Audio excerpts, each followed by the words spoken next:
Some of you asked me to cover how to get started as an investor and show you how to maximize your returns while minimizing your cost.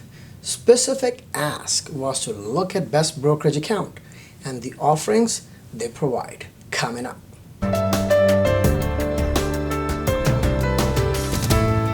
Hi everyone, this is Sajid here. If you are new to this channel, we provide directions on how to establish yourself as a successful entrepreneur based on sound strategies and tactics. This session is a part of investment. Before we take a deeper dive into more explicit tactics, please like and subscribe, hit the bell icon so you can get notifications as soon as I put more content. When you subscribe to my channel, you will gain insights into best-in-class contents from investment, leadership, and entrepreneurship. Let's take a deeper dive. As a beginner investor, the basic building block here would be going with traditional online advisors like E-Trade, TD Ameritrade, Charles Schwab, Fidelity, and Stock Trades. These are some of the examples. There are other advanced options like robo-advisors, a new variety of investment advisor born after 2008 financial meltdown to leverage use of technology to lower costs for investors such as Betterment or Wealthfront, or through an app like Acorns or Stash. Let's look at the process of opening a brokerage account. First step is choose the type of brokerage account you need.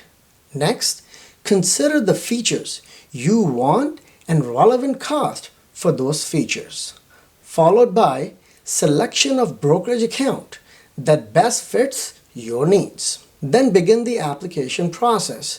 Finally, fund your new account and start investing. Fairly simple process. Let's look at the gotchas for a starter. In most cases, your broker will charge a commission every time that you trade stock, either through buying or selling.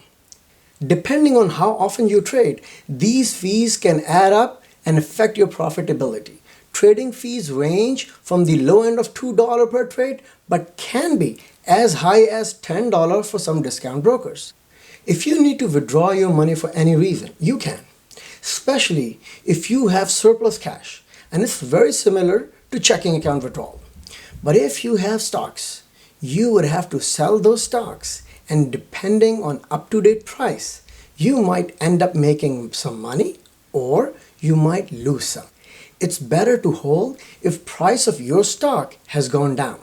This would be relatively easy if the money you invested was from your savings. I personally have TD Ameritrade. Their financial education is very helpful and a key component of their offerings to help you understand everything from basic investing concepts to advanced strategies. Just for clarity, I am not an affiliate of TD Ameritrade and I'm not getting paid to mention their name. Just a disclaimer.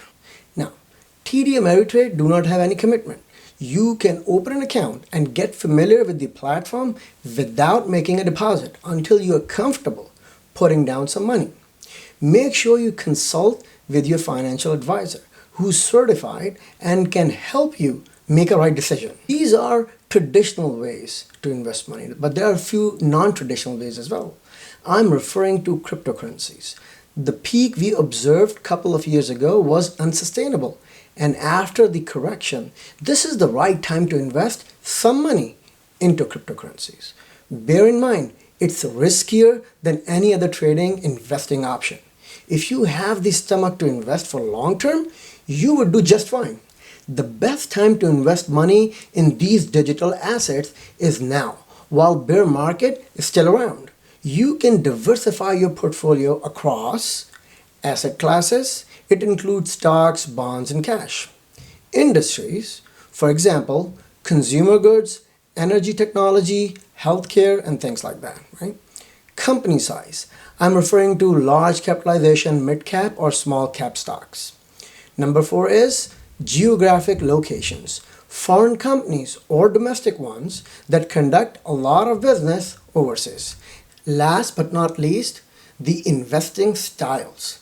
Mutual funds that invest in companies composed for rapid growth or ones that offer value.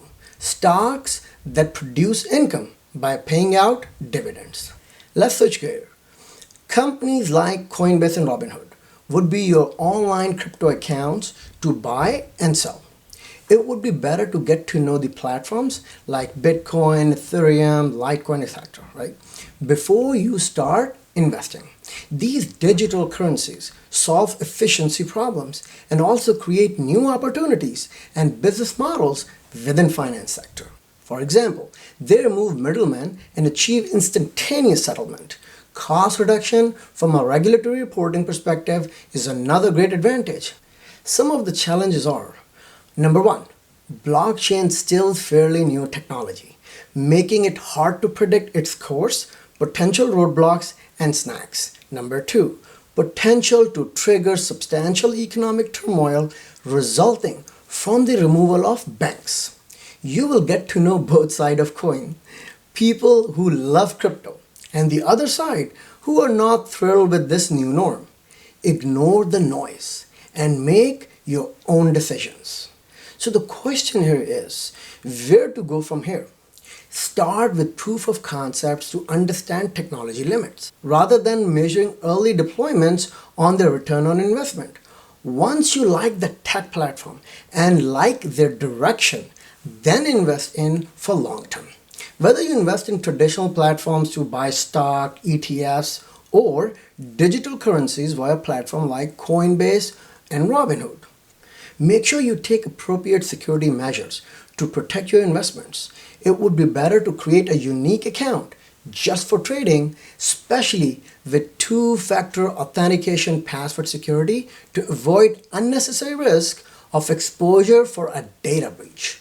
Another way you can protect your investments would be to select a unique username and password that has no personally identifiable information, referring to PII, that give an opening to hackers to trace back to you when setting up your accounts. When you start investing, buy in smaller chunks and accumulate over time based on good research to ensure you understand the company's financial situations, the innovations they have brought to the market, and what's new on their horizon. Buying stocks based on just price is not a sound strategy.